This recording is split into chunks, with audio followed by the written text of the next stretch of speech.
Alright, I just want to make a quick video, and I apologize ahead of time for how messy the Jeep is, but I haven't posted a video in a little while. I just wanted to give some updates. I did paint the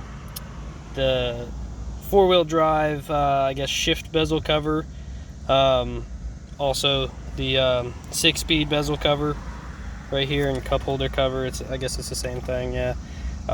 Did not paint the inside just because I know it's going to get wet, moisture, and whatever. I just didn't want to take any chances.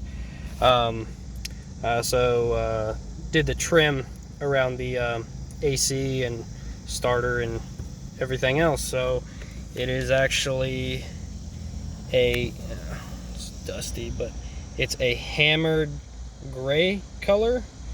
It's actually a hammered black, but it came out to be more of a gray, and I actually think it looks really nice.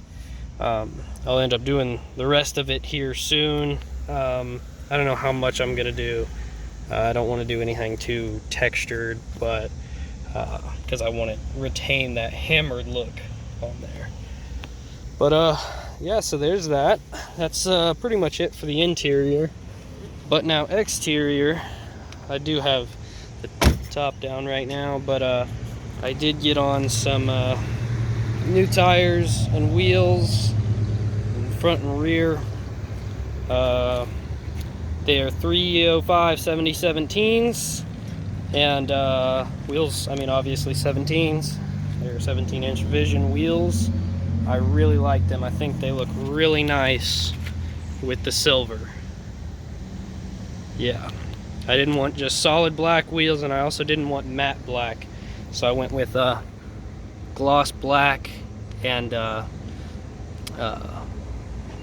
guess, I don't know, machined finish, I guess would be. Yeah.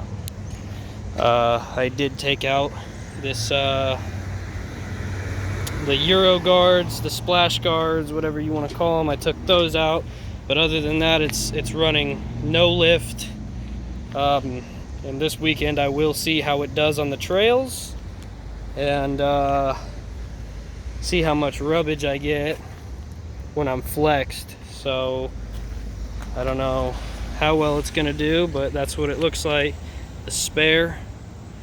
So I'm not gonna be that jackass that doesn't get a full-size spare. And yeah, that's pretty much the update for now. And hope you enjoy. Just like, subscribe, follow me on Instagram. It's silverback JLU. And that's it for today.